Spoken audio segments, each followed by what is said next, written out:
আবহাওয়ার খবর জানতে চলে যাচ্ছি সহকর্মী সুকান্ত সরকারের কাছে। সুকান্ত, আবহাওয়া নিয়ে আপনার কাছে কি তথ্য আছে আমাদের জানাবেন। প্রেয়সী, আপনাকে ধন্যবাদ। দর্শক, আজ 27 জুলাই 2026 জানিয়ে দিব আবহাওয়ার সর্বশেষ তথ্য।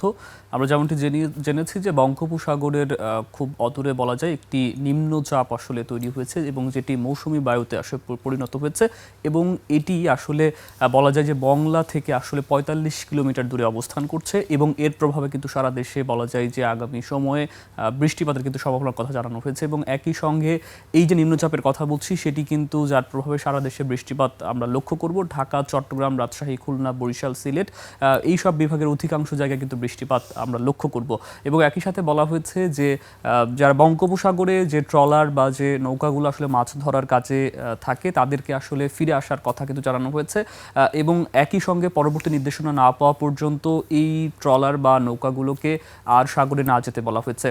আপনাকে যেমনটি বলছিলাম যে যেহেতু আগামীতে যে আসলে নিম্নচাপের কারণে যে বৃষ্টি অব্যাহত থাকবে তার কারণে কিন্তু কিছুটা বলা যায় তাপমাত্রাও নেমে আসতে পারে।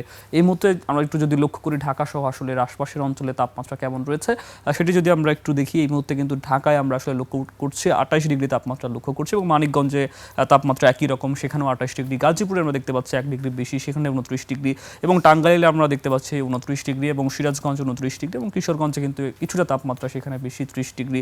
কুমিল্লাতে আমরা দেখতে পাচ্ছি 29 ডিগ্রি, আমরা ফেনীতে দেখতে পাচ্ছি 28 ডিগ্রি। দর্শক, বরাবরের মতো আমরা জানিয়ে দিলাম আপনাদেরকে, সবসময় আমরা এই তথ্যটি জানিয়ে রাখি যে ঢাকা সহ আসলে আশপাশের অঞ্চলের তাপমাত্রা কেমন রয়েছে। এবং প্রেয়সী, আপনাকে আরেকটি তথ্য জানিয়ে শেষ করতে চাই, সেটি হচ্ছে যে আজকে দিন এবং রাতের তাপমাত্রা একই রকম থাকতে পারে, তবে বৃষ্টিপাতের কারণে কিন্তু কিছুটা রাতের দিকে তাপমাত্রা নেমে আসতে পারে।